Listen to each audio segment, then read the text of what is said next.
از مندل و حصار مندل چه میدانید؟ آیا در مورد محافظه هایی که در ایام چله نشینی یا ختوم از شما محافظت میکنن اطلاعات خاصی دارید؟ و این برنامه یک برنامه جامع و عمومی است و می توانید اون رو پی بگیرید برای اینکه دانشتون در این راه چله نشینی و همچنین حفاظت از خود و خانواده در مباحث علوم غریبه و همچنین برخی از ختومات بیشتر بشه. و یا میتونید که این برنامه رو در راهی که حالا در اون قدم گذاشته اید و اگر به طور خیلی خیلی تخصصی در علوم غریبه وارد شدید، اگر هم استادی ندارید، این برنامه رو حتما نگاه بکنید، پس به درد شما بیشتر از همه عزیزان میخوره. با من ادامه همراه باشید تا به صورت لحظه به لحظه و خیلی از مسائل رو براتون توضیح بدم. لطفاً با دقت همراهی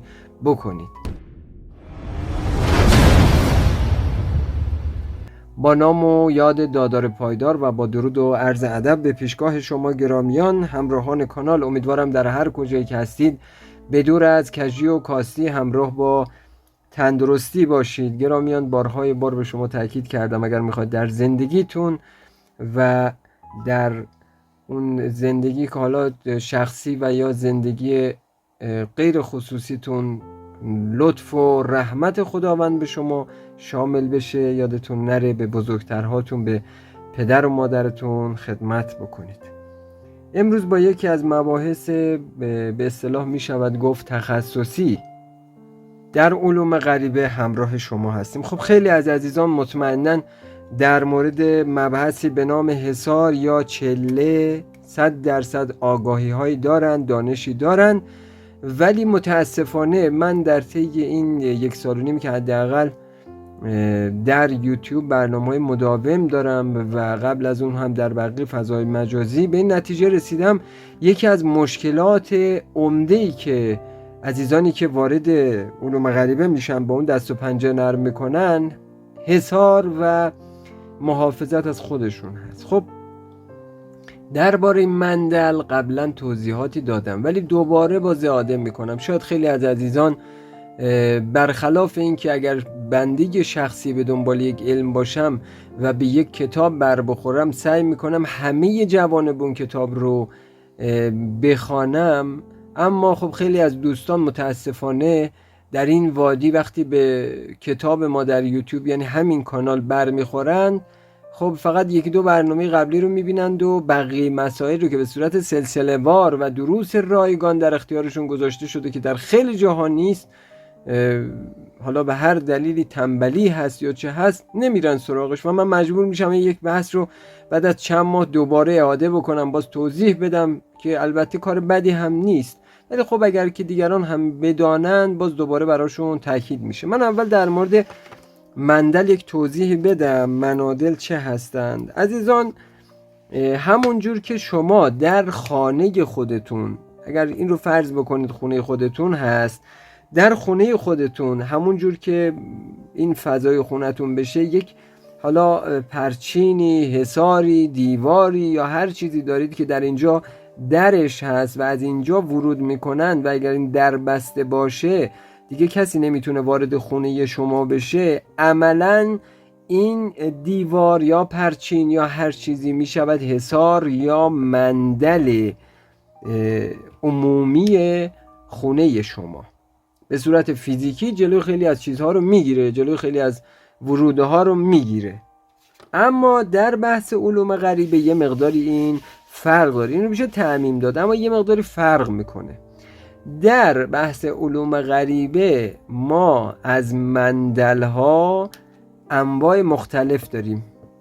ما هم میتونیم مندل رو به صورت فیزیکی کار بذاریم، هم میتونیم مندل رو به صورت مجازی کار بذاریم.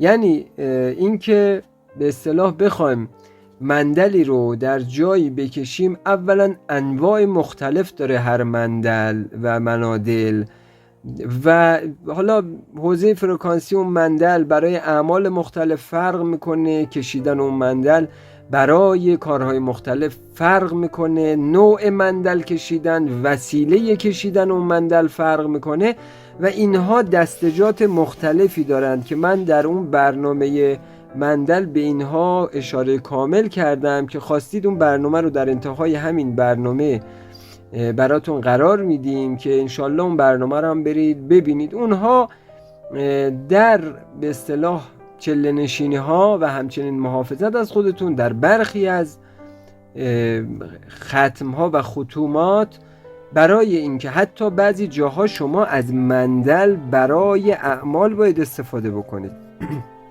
یعنی مثلا میخواد یک قلمی بزنید برای یک طلسم خاص و ممکن هست در اون زمانی که شما قلم میزنید موجوداتی حتی به شما حمله بکنن، و یا اینکه مثلا میخواید در یک جایی یک نیروی مستقره، برای اینکه اون نیرو رو از اونجا نیروش رو بشکافید بیرون بکنید یا کارش رو ابطال بکنید، نیاز به محافظت دارید. برای چه؟ برای اینکه این مسئله به شما آسیب خواهد زد. اونها همونجوری بیکار نیستن بشینن توی کوچه و شما هر کاری بکنید و اونها بهشون آسیب بزنید و اونها به شما آسیب نزنن. نه، همچین چیزی وجود نداره. وقتی که شما میاید در این وادی و به اینها میخواید آسیب بزنید، 100% و لاجرم باید این رو در نظر داشته باشید که اونها به شما آسیب میزنن.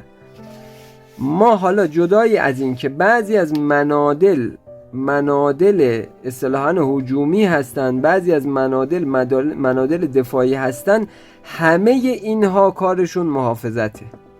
البته منادل خاصی هم داریم که شریک در چله نشینی هستند، یعنی به عنوان یک اصطلاحاً ترپ عمل میکنن، به عنوان یک تله عمل میکنن. از اونها هم میتونیم نام ببریم و خب اصطلاحاً چیزی که به عنوان نقش یا مهر یا سیگل یا سیجل از اون نام برده میشه، یک نوعی از منادل هستن. منتها منادلشون بیشتر ترپ هستن، یعنی منادل به اصطلاح تدافعی نیستن، منادل تله‌ای هستن که خب معمولا در بعضی از تسخیرات، در بعضی از دعوات این وجود داره. و البته عرض میکنم کار ما اینجا نیست، چون اصلا ربطی کانال ما به اون مسائل نداره. اونها در مورد موارد خاصی هستند و این رو هم بهتون بگم عزیزان، کسانی که دست به کشیدن منادل ترپ یا منادل تله‌ای یا همین سیجل ها، مهرها اینها میزنند، این رو بهتون بگم کار سختیه، هر کسی نمیتونه از پسش بر بیاد. اینکه یک عده مثل اون کانال اون آقای بی سواد شیاد هوشمند اومده و اینها رو یک چیز رو از تو اینترنت ورداره بیاره بگه خون بزنید رو دستتون، بذارید روی این ترپ یا روی این تله و روی مهر و ببرید در فلانجا فلان کار رو بکنید، این نهایتاً بدبختی شما رو رقم میزنه و چیزی در اون نخواهد بود. پس لطف بکنید سمت این مسائل نرید. اگر هم میرید قدرتی باید داشته باشید که بتونید اون لگدی که من همیشه میگم، اگر میخواد شما مثلا یک شلیکی تیر بکنید با یک اسلحه، وقتی که این نیرو اصطلاحاً یک انرژی برای پرتاب این گلوله به سمت بیرون هست، برای این اصطلاحاً شما باید عکس العملی هم در نظر بگیرید که این نیروی پرتابی یک فشاری هم به داخل داره. زمانی که میخواد شما این عمل رو انجام بدید، لاجرم باید قدرت تحمل اون ضربه رو هم داشته باشید. این رو هم یادتون نره. پس عزیزان این رو به شدت و به جد بهتون عرض میکنم، باید حواستون بهش باشه. و اما بریم سراغ اون اصل حکایتی که در کانال خودمون هست و منادل خودمون. قبل از اینکه بهش بپردازیم، من از شما درخواست میکنم عزیزان، اگر حالا این کانال براتون به اندازه یک قدم آگاهی داشته و آگاهیش هم فکر میکنید که خلص هست و مخلصانه در اختیار شما بدون هیچ کلکی در اختیار شما قرار داده میشه، که وجداناً هم بنده این کار رو مخلصانه برای شما انجام میدم، از دانش آگاهی شخصیم هست، زحمت بکشید حالا 2 یا چند کامنت انگلیسی و بعد هم عزیزان حتما گزینه لایک یا پسندیدن رو بزنید. این کار شاید برای شما به اندازه یک لمس و 2 تا نوشتن کامنت اصطلاحاً کار داشته باشه، ولی برای کانال بسیار بسیار مفیده و کار بزرگی هست. از این دریغ نفرمایید و این کانال رو، این سیگنال رو شما به الگوریتم یوتیوب میدید که این کانال به درد میخوره و در محضر دید دیگر کسانی که در علوم غریبه کنکاش میکنن هم قرار داده بشه. عزیزانی هم که سابسکرایب نکردن خوشحال میشیم سابسکرایب بکنن و حتما این زنگوله کانال رو بغل دست گزینه سابسکرایب یا عضو شدن بزنید و بگذارید روی همه. عزیزانی هم که در کانال، عزیزان مثل تاهای عزیز، سلطان عزیز، آقا امید عزیز و بقیه عزیزانی که از خارج کشور کمک میکنن به کانال سپاسگزارم. عزیزان دیگه هم میتونن مثل بانو آزیتا و بقیه عزیزانی که از طریق سوپر تانکس به کانال کمک میکنن، هر چند اندک کمک بسیار بزرگ است. سپاسگزارم از شما عزیزان که با این کار بالاخره کانال رو هم حمایت و نمیذارید که این چرخه از کار بیفته. و اما میریم سراغ مبحث اصلی، مندل و حصاری که خودمون داریم و استفاده میکنیم. عزیزان دل، من در کانال یک به اصطلاح برنامه گذاشتم برای اینکه چگونه چاقوی مندل درست بکنید. من خودم چاقوی مندل رو برای برخی از عزیزان درست کردم. بعضی از عزیزان چاقویشون دست منه و در شرف تحویل، بعضی از عزیزان نه، ولی خب در این حالا از ایران تا آمریکا چاقویی که بنده درست کردم رسیده و حالا بعضی هم نه، خودشون چاقو رو گرفتن و طبق اون دستوری که من در کانال گذاشتم اونها رفتن چاقو رو ساختن. شما برای اینکه مندل رو بکشید، منادلی که در کانال ما هست و این مندل به صورت عمومی هست، این رو برای اینکه بتونید بکشید نیاز به اون چاقو دارید. حالا چاقوی خودتون درست کرد یا بنده بهتون دارم، هیچ فرقی نمیکنه. خب چاقوی بنده معمولا بنده چون عملیات دارم ممکنه ذره فرق داشته باشه، ولی خودتون هم میتونید درست بکنید. ابتدای اون جایی که شما میخواید مندل رو بکشید عزیزان، نیاز دارید به یک اتاقی که در اون اتاق چی کار میکنید؟ میخواید مندل بکشید. شما باید حداقل فاصله از گوشه های اتاق، چون مندلی که میکشید مندل باید دایره‌ای باشه. مندل رو ما در امورمون نمیخوام از مندل های مثلا ستاره‌ای 5 گوش یا ستاره‌ای مثلا 6 گوش یا مثلا منادل مستطیلی یا منادل مربعی، ما اینو نمیخوام استفاده بکنیم. ما یکی از قدرتمندترین نوع منادل رو داریم که بهش میگن منادل بی نهایت یا مندلی که شما در دور اون هرچه بگردید 360 درجه است دیگه، همون مندل دایره‌ای. و میدونید که در گردونه دایره و تمام بی‌نهایت ها دایره هستن، وقتی برسید به اینجا در این گردونه تاب میخورید. این مندل یکی از قدرتمندترین منادل است. البته ما در مباحث چله نشینی فردی مثل سکاکی، شهاب الدین سکاکی، منادل دیگری هم داریم. منتها مندلی که من در امور کاریم قرار میدم ساده ترین نوع مندل و یکی از قوی ترین نوع منادل هست.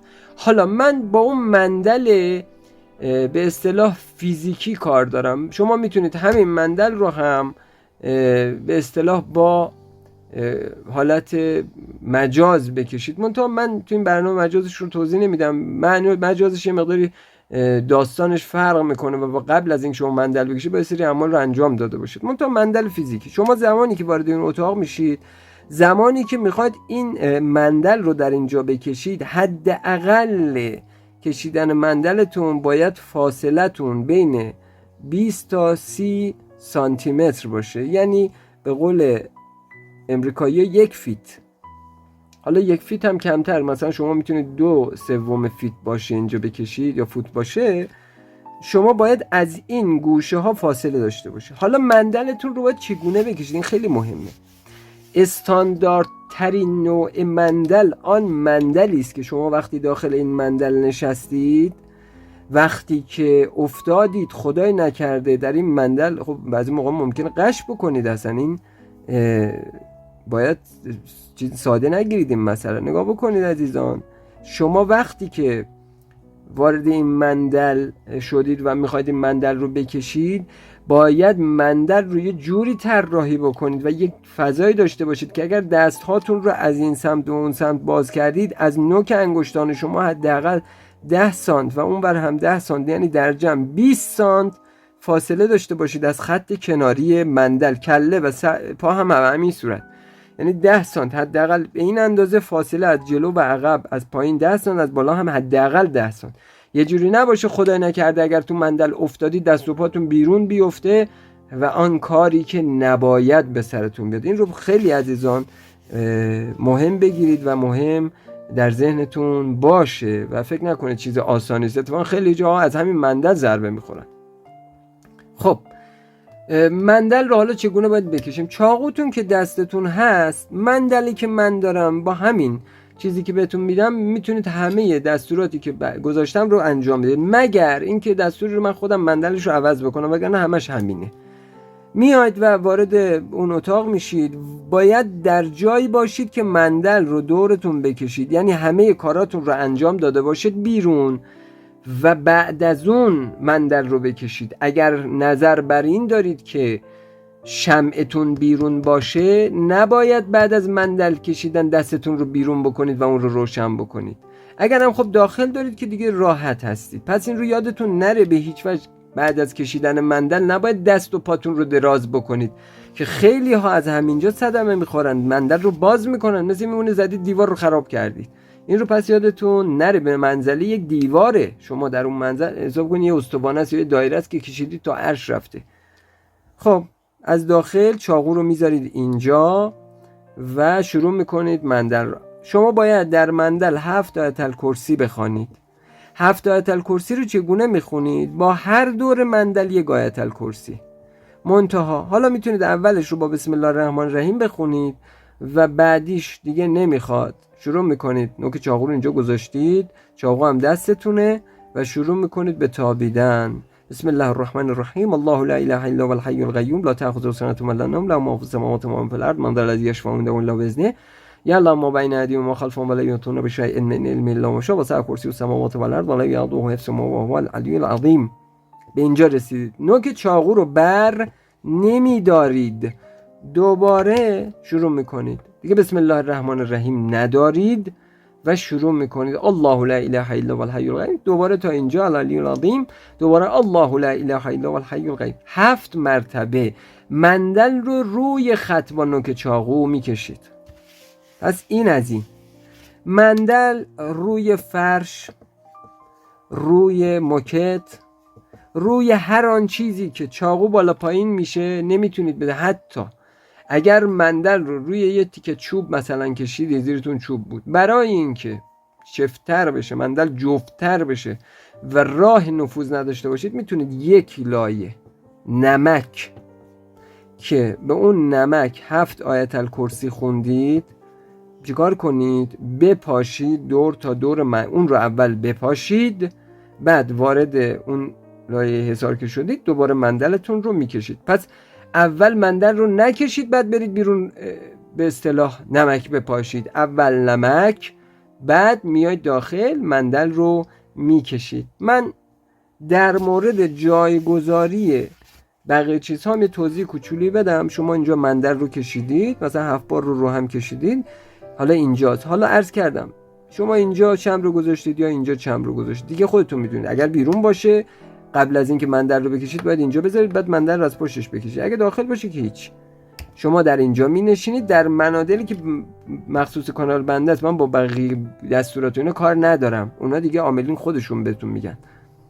و اینجا هم اون جایی است که شما منقل، حالا زغال دارید، میتونید یه زغال بندازید و زیاد نمیخواد دود و اینا هم درست بکنید دیگه، خودتون میتونید با توجه به اون دستوری که داده شده. پس این رو عزیزان یادتون نره. مندلی که ما داریم هم میتونید از نمک استفاده بکنید برای دور بیرونیش، هم میتونید نه خود همون مندل باشه. و بعد از این که مندل در دستورات بنده انجام دادید، چاقو رو هم باید به این صورت لبه به سمت خودتون بگذارید عزیزان. یادتون نره دیگه. امیدوارم در مورد خط مندل چیزی دیگه از بنده نپرسید، چون این دومین برنامه است که در مورد مندل کامل توضیح داده شده. هر شب باید مندل بکشید و همین کار رو باید تکرار بکنید. یک مندل رو فکر نکنید هر شب مثلا یه شب کشیدید دیگه برید راحت باشید و هر شب بیاد برید داخل همون. نه، به محض اینکه پاتون رو از اون بیرون گذاشتید دیگه کار اون مندل تمام هست. در مورد برنامه در ورود خروج و اینهای مندل هم قبلا توضیح دادم.